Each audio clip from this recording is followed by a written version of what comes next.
Hello everybody, thanks for checking out my latest video.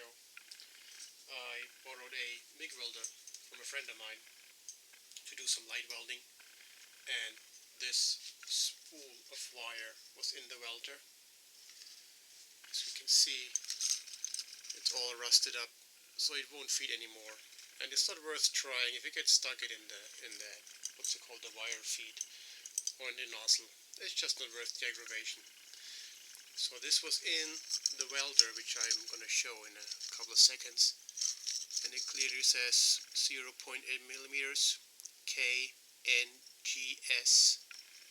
0.9 kilograms flux cord arc welding wire. That's what was in the machine, I guess, originally. So I checked out K-NGS, the local hardware store or Home Depot, none has that. Nobody knows what K-NGS is. If you go to their website, all they show is their products, but not really specifications. So what I found out later is, after doing some research, this one, for example, also says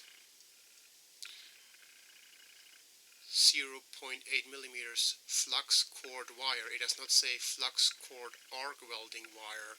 It doesn't really matter. All that matters is 0.8 millimeters flux cord wire. And this is a 0.45 kilograms versus 0.9, which really has nothing to do with the density of the wire or how strong it is, whatever. This is the weight of this spool, so this is how much wire is on 0.9 kilograms of wire, and this is 0.45 kilograms of wire. So the core on this spool is smaller, and there's more wire on the spool till it's full. This looks like it's the same, it's as full as this one is, but if I open it, the core is much larger. We're going to open it quick, and then I don't know much about welders in the first place. That's probably the biggest problem. I'm going to show how to feed that in the welder if everything goes right. It should work right away. And I'm gonna do this all by myself, so I don't have anybody moving the camera. So I gotta move it myself. So I try to make it as smooth as possible. So we gotta take that off. So we can see the core in here is much larger than the core here, so this can be loaded heavier with more wire than this one.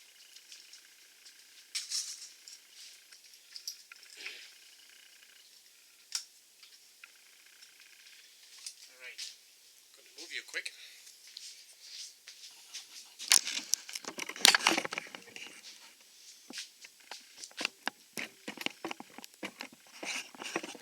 So right here we can see, actually it's a MIG welder.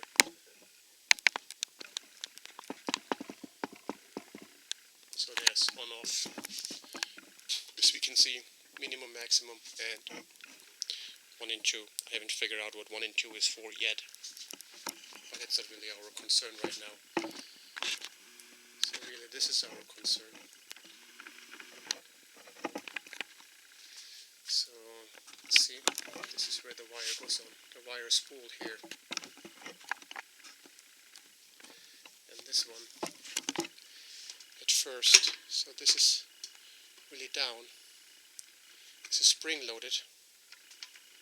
This goes up here, and then if you turn this knob, it will create tension on that feed wheel. This is what spins if you push the button and feeds the wire through. If this doesn't feed, you need to crank this down more to create more tension. And you lift it up, loosen the tension, pull this off, lift that up, and then we can feed the wire. So let's get the wire on first. Let's see if I can get a good shot here.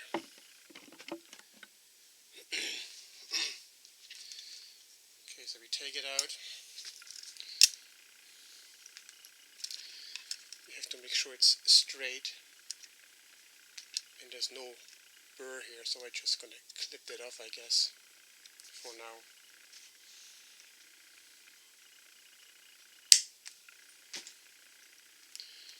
nice and smooth, so it can actually feed through.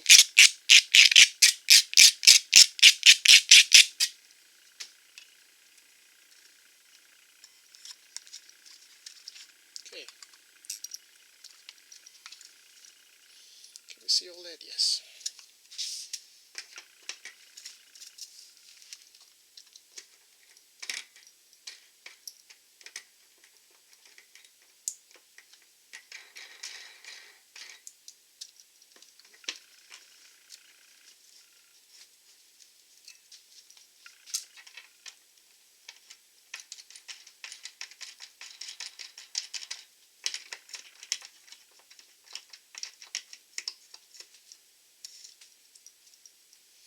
So the tension here is really just if it's too loose,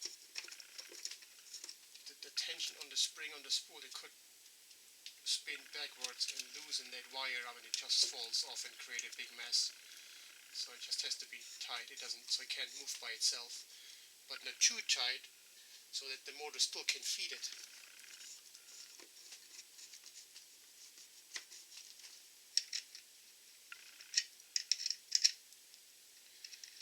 Get this on here. This is really just to secure it. You tighten one screw against the other, so this doesn't come loose by itself. Since it spins that way, it would loosen that nut here. So we feed this in here through a little tube.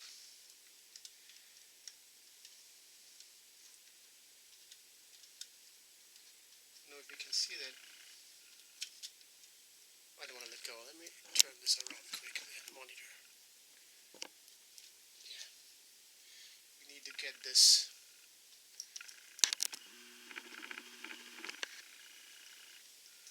in. There's a little black tube sticking out, so we gotta get that through here. Where's the wire?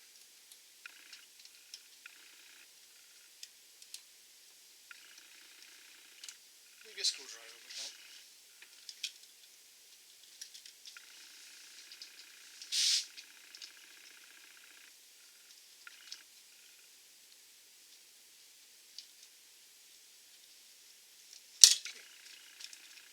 There it's in. So it says you gotta feed it in about a foot.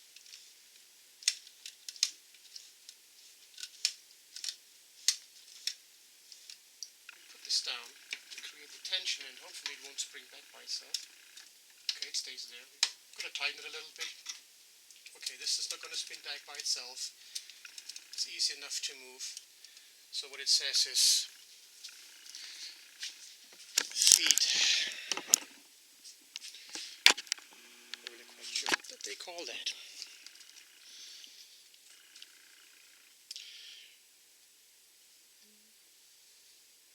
The torch sheath has to be straight. So, how straight can it possibly be? You got only two arms. So it goes from here all the way over there. Okay, so then they also say this has to come off. This is called, where are we? This is called the torch handle nozzle.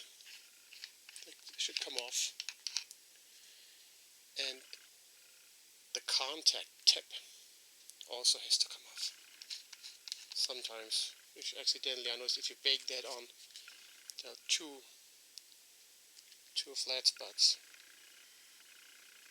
You actually can put a little wrench on, or pliers, to get it off. But if I put it on, I just hand tighten it. It doesn't take much, and this on, easy to remove. Okay, this has to come off, they say.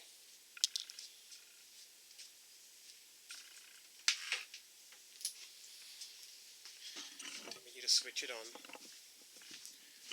We're gonna, of course it would help, plugging it in. It's on. Then also it says, switch it on, power on is on maximum. If I push that trigger, we should see that actually moving. We should see that little wheel moving here, and we should see the spool moving. Let's see that wheel. Alright, so that means if the spool spins, this feeds. Okay, you gotta stretch this out. The sheath, you gotta stretch out the sheath so the wire goes through as smooth as possible, and we should see it coming out the other side.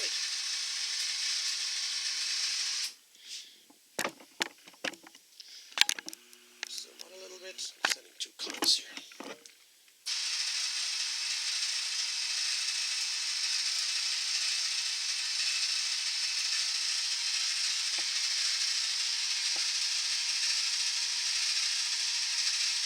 There it is. Alright, cool. Now we don't have to hold it straight anymore. So what we do here is we put that contact bag on. Oh, wrong way.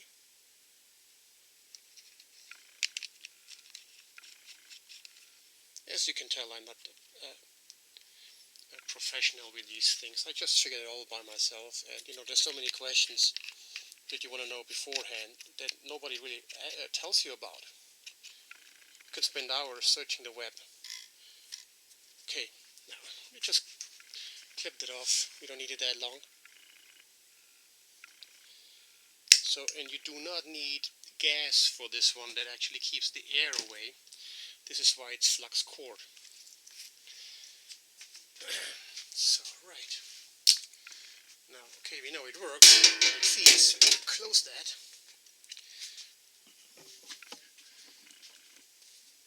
I have set up the L bracket. And in an earlier video, I tried to use these clamps from Home Depot there. And they're pretty much brand new. I just bought them there, so they're a piece of garbage. So we established already, that's bullshit, that's crap. Get the good ones, $3, and you have them forever. Okay, that's going to be probably a little bit bright. I don't know if that's really going to show. I polished it off a couple of days ago, ready to have good contact.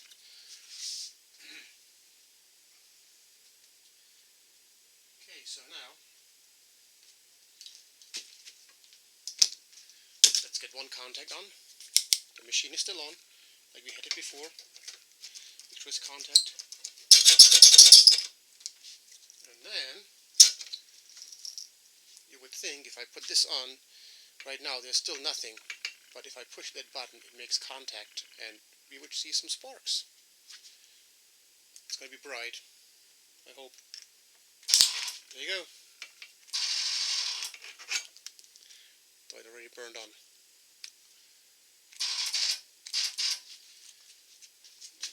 Okay, so we gotta pull it off. Let's see, where are we? Pull it off a little bit. Let's see now. Let's see again. Alright.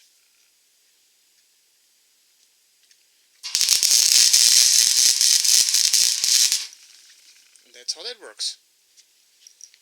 Okay. Problem solved. So we know what the difference is between K-NGS or in general. K-NGS doesn't really matter, it's just a brand. What's the difference between flux cord arc wire and just flux cord welding wire? Nothing, it's the same. You have to make sure your 0.8 millimeter is what's required for that welding tip, and this is really just the size of your spool. So, and if you guys behave, maybe next time I show you how to easily siphon beer. And